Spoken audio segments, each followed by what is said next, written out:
अब यहाँ पे एक मेंस का यहाँ पे एक मेंस का क्वेश्चन बनता है, लिखो। अच्छा लॉजिक सोचो, जब स्टेट लिस्ट थी, सेंट्रल लिस्ट थी, तो हमें कॉन्करेंट लिस्ट की जरूरत क्यों पड़ी?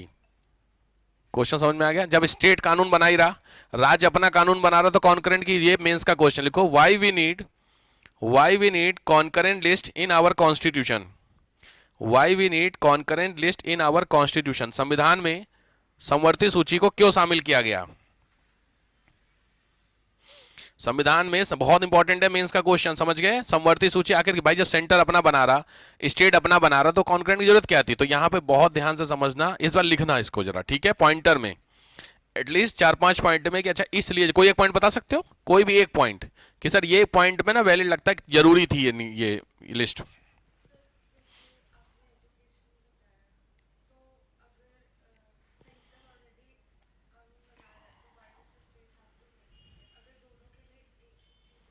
ना ना ना ना, आप गलत चले गए, समझो पहले, कॉन्करेंट का मतलब तो समझो। कॉन्करेंट मतलब है उस उसमें दोनों बना सकते हैं ना, यही तो हुआ। तो जब स्टेट ऑलरेडी सेंटर बना रहा है, उसके पास अपने में सब्जेक्ट है, और स्टेट के पास खुद का भी सब्जेक्ट है, तो फिर हमें कॉन्करेंट की जरूरत क्या? तो एजुकेशन को हम दोनों में डाल देते, ये पॉइंट हो सकता था। या एजुकेशन पे कंट्रोल किसी का कर सकते थे। आप बात बोल ठीक रहे हो, उसको थोड़ा और तरीके से समझाओ, सही कह रहे हो कि सर जो एजुकेशन है ना, एजुकेशन को समझाने का सर, एक सेंटर में क्या होता है कि वो फैसिलिटी जो सेंटर से प्रोवाइड की जा रही है वो सही है। लेकिन बहुत बार ऐसा होता है कि बहुत सारी फैसिलिटी होती है लोकल लेवल पे, मदर टंग जिसको बोलते हैं। भाई सीधी बात है, सेंटर हर जगह पे हर मदर टंग में स्कूल खोल सकता है? केंद्र सरकार तमिलनाडु के एक छोटे से गांव में तमिल लैंग्वेज का कोई स्कूल नहीं खोल सकता, इतना पॉसिबल नहीं है। तो लॉ कौन खोल सकता है? स्टेट खोल सकता। अब हर स्टेट एक प्रॉपर यूनिवर्सिटी भी नहीं खोल सकता है जो नेशनल लेवल पे है। कुछ को समझ में आ रहा है? तो क्यों ना इसको ऐसी चीज में डाल दो जिसमें दोनों को ऑप्शन दे दो। भाई कॉन्करेंट का मतलब है उस पे कानून दोनों बना सकते हैं। जैसे वन है हमारे यहाँ फॉरेस्ट, तो फॉरेस्ट पे कानून कोई भी बना सकता है इस समय। तो वन के जो लोग रहने वाले ट्राइबल, एक चीज बताइए, इंदिरापुरम की शक्ति खंड में कहीं क्या हो रहा है, ये चीजें दिल्ली में बैठने वाले को क्या पता? भाई यहां मैं एनसीआर की बात नहीं कर रहा हूं, मैं कॉमन सेंस की समझा रहा हूं कि दिल्ली एनसीआर में, आप तमिलनाडु की बात है, तमिलनाडु के कोई एक मोहल्ले का नाम पता आपको, किसी भी गली का? मरीना बीच सुना तमिलनाडु में? चलो कॉमन, मरीना बीच के सामने कोई सोसाइटी है, उस सोसाइटी की गली में कुछ ऐसी सिचुएशन हो रखी है जिस सिचुएशन में समझ में नहीं आता, तो क्या सेंटर इसके लिए रिस्पॉन्सिबल होगा? नहीं। सेंटर जितनी भी बड़े लेवल की चीज होंगी उसके लिए काम करेगा, छोटे लेवल के लिए स्टेट काम करेगा, लेकिन कोई एक ऐसी चीज हो सकती है जो दोनों के लिए जरूरी हो। अब दोनों के लिए जरूरी का आप शिकायत करोगे किससे? तो उसको करने के लिए जो ऑप्शन होता है, सिंपली उसको मैं बेसिकली वर्ड देना नहीं चाह रहा हूं, वरना सिंपली आप इसको करोगे डाइवर्सिटी के पॉइंट ऑफ व्यू से आंसर आ जाएगा, क्योंकि ज्योग्राफिकल डाइवर्सिटी सबकी अलग अलग है, कल्चरल डाइवर्सिटी अलग अलग होता है। मैंने उस दिन भी कल भी समझाया था, तमिलनाडु का कल्चर और यूपी का कल्चर अलग है ना भाई। तो दोनों के कल्चर पे अगर कानून बनाना है तो कैसे बनेगा? तो लॉजिक बात है, सेंटर करेगा डोमिनेट तो गड़बड़ाई आएगी, स्टेट को अगर अपनी पावर दे दी जाए तो वो भी गड़बड़ाएगा, हर स्टेट अपने इस कल्चर को प्रमोट करेगा। तो इससे अच्छा कॉन्करेंट में डाल दो, कल को अगर कुछ होगा तो सेंटर डोमिनेंस तो कर सकता। समझ गए? ठीक, तो इस पे क्वेश्चन लिखना है तो 4-5 पॉइंट में लिख के दिखाइएगा मुझे, ठीक है? चलो नेक्स्ट आओ, एडमिनिस्ट्रेटिव रिलेशन, प्रशासनिक संबंध। एडमिनिस्ट्रेटिव रिलेशन, प्रशासनिक संबंध। अनुज ये लाइटें बंद कर दे यार, बहुत उजाला यार, क्या जरूरत है, इन्वर्टर है ना, मतलब नहीं। प्रशासनिक संबंध आता है 256 से 263, 256 टू 63, 256 से 63। एडमिनिस्ट्रेटिव रिलेशन की बात कर रहा हूं, प्रशासनिक संबंध की बात कर रहा हूं मैं। चलो पहले एक एक करके आते हैं।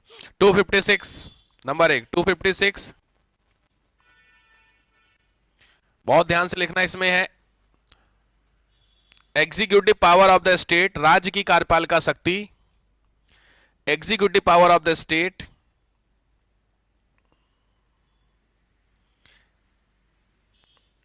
Is used in a manner, इस तरीके से प्रयोग की जाए, is used in a manner that no violation of centre law, जिससे केंद्रीय कानून का कोई वायलेशन ना हो, उल्लंघन ना हो। समझ गए? सेंटर ने अपने कानून बना रखे हैं, बहुत अच्छी बात है, उस सेंटर के कानून को स्टेट जो है बेसिकली वो इस लेवल पे काम करेगा कि स्टेट के कानून को सेंटर वाले कानून में टच मत हो। कुछ को समझ में आ रहा? मैंने बताया अभी भी हम लोग क्वासी फेडरल हैं 70-30, तो सेंटर के पास ज्यादा पावर है कि नहीं? सिंपल है, तुम्हारे अपने घर में रूल है पिताजी के, कुछ एक स्पेशल रूल है पिताजी का, कोई भी एक रूल आपके घर में स्पेशल रूल तुम्हारे फादर द्वारा बनाया गया? अरे कोई रूल नहीं है, मस्त जिंदगी तुम लोग की बिना किसी रूल के चल रही है। कोई तो रूल बनाया होगा पिताजी ने। चलो कोई एग्जांपल ले लेते हैं, रात को 11 बजे आना है, मैंने वही में से एग्जांपल दिया, एक ही एग्जांपल बार बार दूंगा, दिमाग में बैठेगा। उस रूल में मैनिपुलेशन होना है या चेंज होना है, तो आपकी मम्मी की रेंज कहां तक है आपको छूट देने की?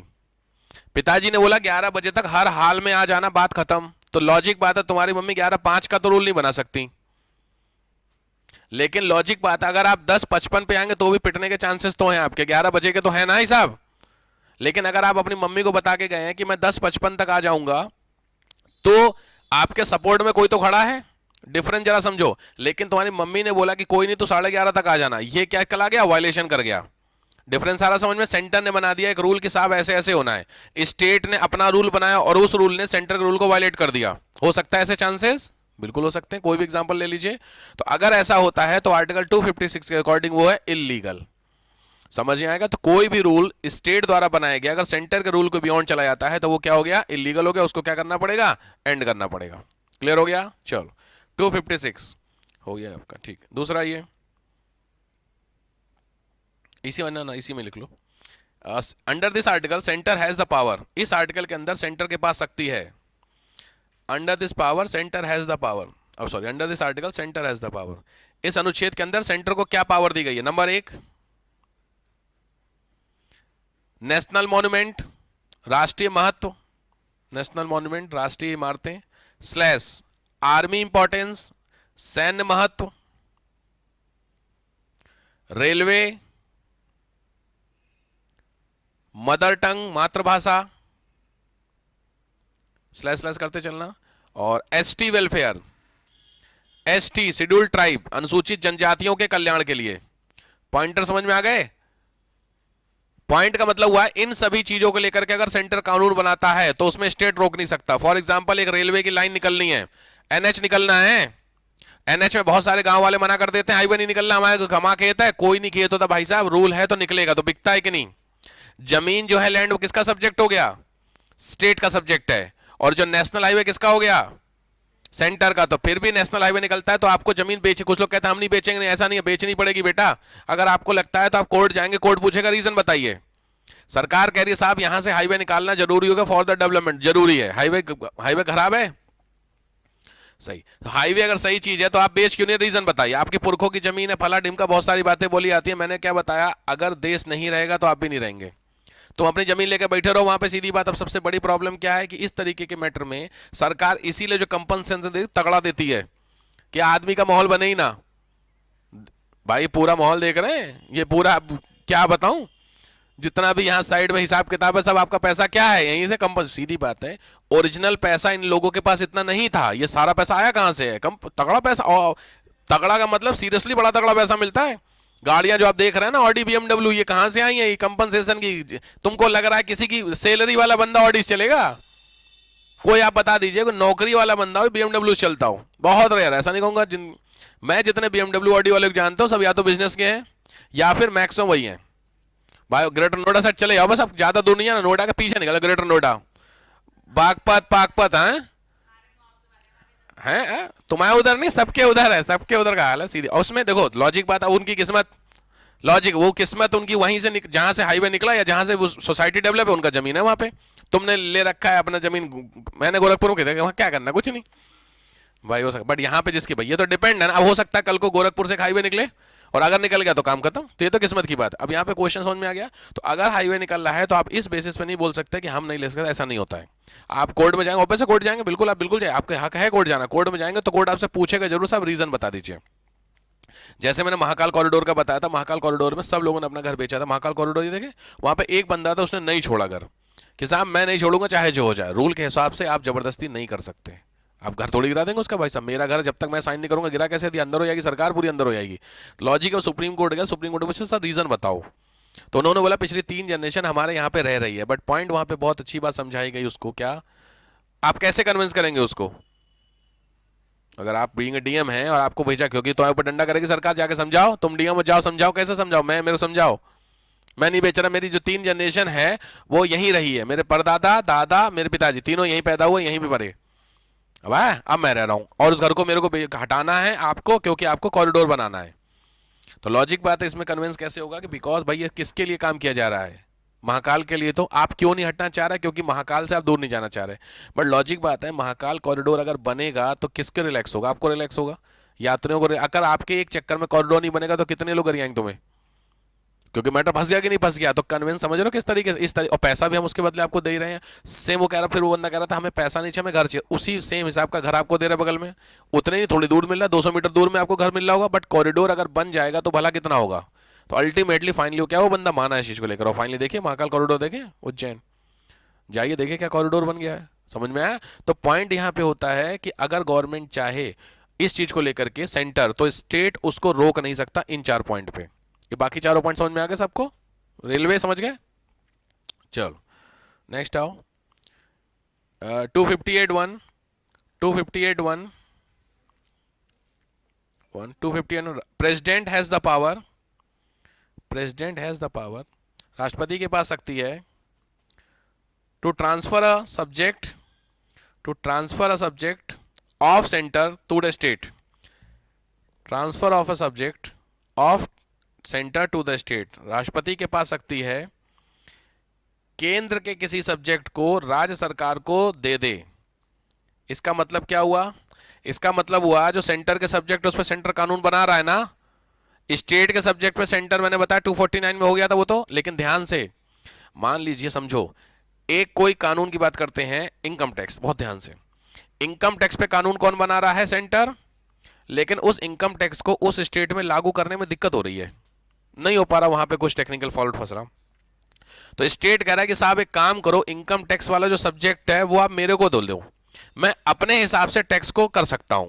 एग्जाम्पल बता रहा, एग्जाम ऐसा होता नहीं, बट समझ में ऐसा हो सकता है टेक्निकल चीजें। तो ये चीजें सेंटर के हाथ में नहीं है, किसके हाथ में? प्रेसिडेंट के हाथ में। तो प्रेसिडेंट साहब सेंटर के किसी सब्जेक्ट को स्टेट को दे सकते हैं? आंसर है हाँ, अंडर दिस आर्टिकल। तो क्या ये इंटरफेरेंस नहीं हो गया? अभी तक आपने पढ़ा होगा सेंटर का स्टेट में इंटरफेयर, ये उल्टा हो रहा है कि नहीं हो रहा है? ऐसा हो सकता है, बट कंडीशन क्या हो गई? प्रेसिडेंट की परमिशन चाहिए। समझ गए बात को? नेक्स्ट, ये बहुत फेमस क्वेश्चन बनते हैं। 258 का 2, रहने दो 2, हाँ नेक्स्ट आओ। 312, 312 तो जानते हैं, ऑल इंडिया सर्विस। 312 तो आप समझ गए, all India service Akhil Bharatiya सेवाओं का होता है, ठीक है। ये मैं पूरा डिटेलिंग बता चुका हूं। नेक्स्ट आओ, ज्वाइंट, ज्वाइंट पीएससी, संयुक्त लोक सेवा आयोग। ज्वाइंट पीएससी मतलब संयुक्त लोक सेवा आयोग, समझ गए? हर एक आपने सुना होगा पीसीएस होता है, पीएससी सुना होगा, पीसीएस तो एग्जाम हो गया, पीएससी जानते हैं, यूपीएससी सुने हो, तो यूपीएससी, यू मतलब यूनियन हो गया, तो वो सेंटर की जितनी जॉब, ऐसे हर स्टेट का एसपीएससी होता है, स्टेट पब्लिक सर्विस कमीशन। तो अगर मान ली यूपी और उत्तराखंड है, दोनों का लगभग सिमिलर हिसाब किताब है, तो अगर सिमिलर हिसाब किताब है तो दो अलग अलग एग्जाम लेने से अच्छा है दोनों मिला करके एक पीएससी बना ले और एक एग्जाम लेकर के दोनों जगह पोस्टिंग कर ले। फायदा है कि नहीं? यूपीएससी का एक एग्जाम होता, पूरे इंडिया में जॉब लगती है। कुछ समझ में आया सिस्टम? तो ऐसे अगर दो या दो से ज्यादा स्टेट है, उनको पता है कि हमारे यहाँ का कल्चर सब सिमिलर ही है यार, तो 3 अलग अलग पीसीएस के एग्जाम से अच्छा एक एग्जाम करा लेते और एक एग्जाम करा करके पोस्टिंग अपने यहाँ कर देते हैं। क्या बेहतर ऑप्शन है? तो इस तरीके की चीज को बोलते हैं ज्वाइंट पीएससी। तो एस ज्वाइंट, तो क्या इसमें इंटरफेयर हो रहा है कि नहीं? बार बार आप समझो मैं क्या समझा रहा हूं, सेंटर स्टेट रिलेशन। तो क्या इसमें सेंटर इंटरफेयर कर गया? यूपी पीसीएस के और उत्तराखंड पीसीएस को आपस में मर्ज करना है, तो ये तो सीधे सीधे इंटरफेयर है। कंडीशन मैंने क्या बोला? प्री परमिशन चाहिए, किसकी? स्टेट की। प्रेसिडेंट तो करेगा साइन, परमिशन किसकी चाहिए होगी? भाई अगर मेरा स्टेट है यूपी और आपका स्टेट है उत्तराखंड, दोनों को मिला करके सीधी बात है ज्वाइंट बनाना है, तो दोनों से पूछना पड़ेगा कि नहीं? सिंपली भाषा में इसमें होता है इफ द स्टेट, लिख लो, इफ द स्टेट रिक्वेस्टेड, अगर राज्य वो करे, क्या बोलते हैं रिक्वेस्ट, मतलब अनुमति नहीं, क्या बोलते हैं हिंदी में? रिक्वेस्ट, समझ गए? इंग्लिश वालों की हिंदी इतनी गजब निकलती है ना, या तो शुद्ध हिंदी निकलती है, प्रॉपर निवेदन करे, बिल्कुल सही बात है। स्टेट रिक्वेस्ट करेगा तभी ऐसा हो सकता है, ठीक हो गया? ऐसा भी हमारे यहाँ है पंजाब और हरियाणा वाले में, चंडीगढ़ वाला आपने सुना है? चंडीगढ़, वो पंजाब चंडीगढ़ दोनों का मिला करके। नेक्स्ट आओ, इंटर स्टेट काउंसिल, हेडिंग डालो। ज्वाइंट पीएससी के बाद इंटर स्टेट काउंसिल, अंतरराज्यीय परिषद। अंतर नाम से पता चल रहा है, इंटर स्टेट काउंसिल। अच्छा एक चीज समझाओ, समझो इसको, अगर सेंटर को कोई कानून बनाना है तो लागू करते समय बहुत सारी दिक्कतें हो सकती हैं।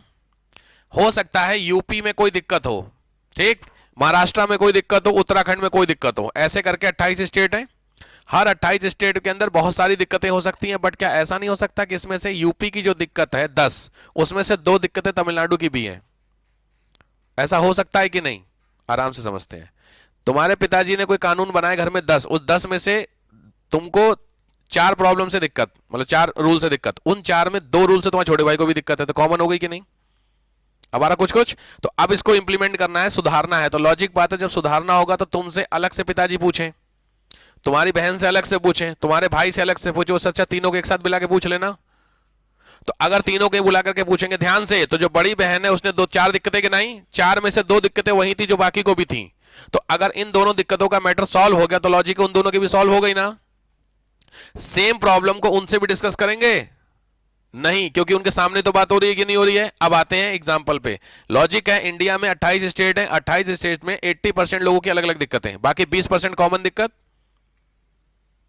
इस कॉमन दिक्कत को सॉल्व करना है तो लॉजिक है, हर स्टेट से पर्टिकुलर पूछने में कितना टाइम वेस्ट होगा, तो उससे अच्छा क्यों ना एक ऐसी चीज बनाओ जिसमें सारे स्टेट को बुला लो मीटिंग करने, और सारे स्टेट जब आएंगे तो अपनी अपनी दिक्कतें रखेंगे। मैंने बोला 20% दिक्कत वहीं सॉल्व हो जाएगी कि नहीं?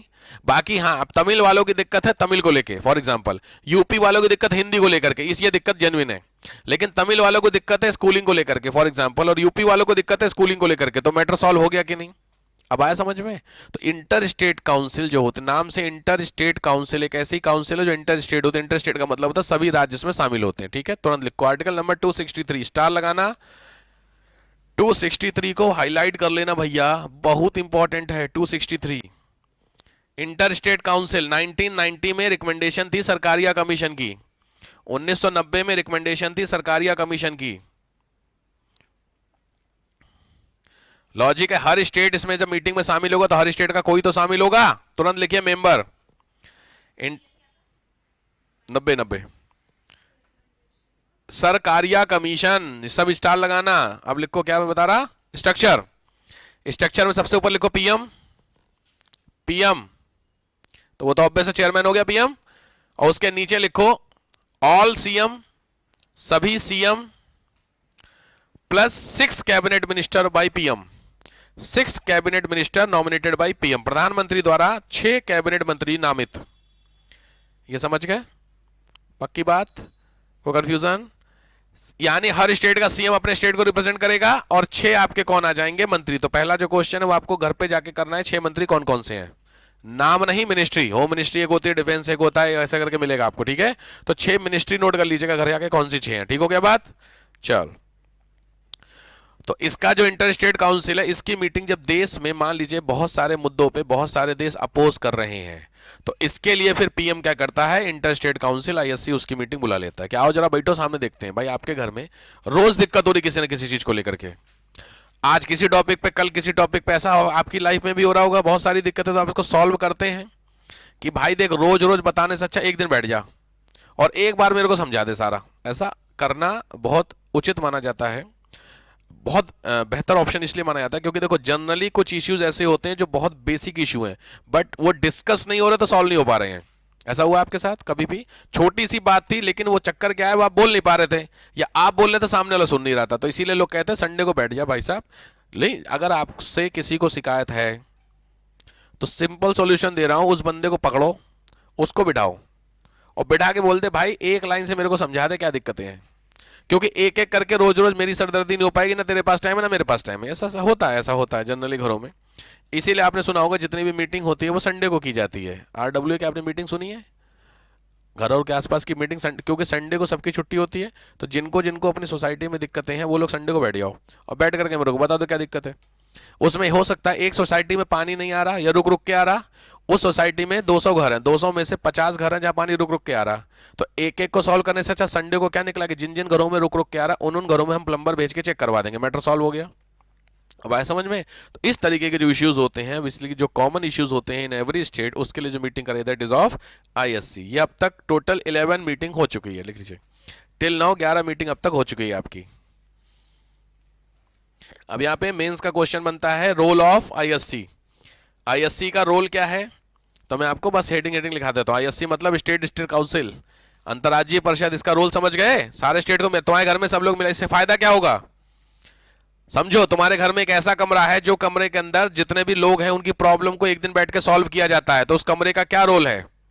अब आया क्वेश्चन समझ में? या एक ऐसी टेबल है जिस टेबल पे केवल तभी बैठा जाता है जब सबको प्रॉब्लम हो, तो टेबल पे बैठे एक साथ बैठो खत्म करते हैं। समझ में आया? उस टेबल का क्या रोल होगा? वही तो बात होगी। आप क्या, चूंकि ऐसा कोई कमरा है, ऐसी काउंसिल है नहीं, तो आपके टेबल तो हो सकती है। ऐसा है कुछ आप क्या कि आपका मैटर सॉल्व किया जाता है तुरंत तुरंत? अगर कोई दिक्कत आपको हो रही है तो आपका मैटर कब सॉल्व होता है वो दिक्कत वाला? अरे तुरंत सॉल्व हो जाता है, या फिर वेट होता है थोड़ा सा, पापा आएंगे अगले दिन 2 दिन बाद बताएंगे, ऐसा कुछ होता है? अब हाँ ना, कुछ तो बोलो। कोई दिक्कत ही नहीं हमें तो सर, हम खुद ही सॉल्व कर लेते अपने मैटर, क्या करना। लॉजिक बात है, रोल ऑफ दैट रूम और role of that ISC both are similar, दोनों सेम चीज होती है। ठीक है, मैं बता। Number 1, coordination between centre state, पहला point. Coordination between centre state, केंद्र राज्य के बीच समन्वय सेट होता है, समझ गए? दूसरा, cooperation between both, cooperation between both, दोनों के बीच सहयोग सेट हो रहा है। थर्ड, स्ट्रेंथन द डेमोक्रेसी, लोकतंत्र को मजबूत करता है। नेक्स्ट, प्लेटफॉर्म फॉर डिस्कशन, चर्चा के लिए एक प्लेटफॉर्म हो जाता है। नेक्स्ट,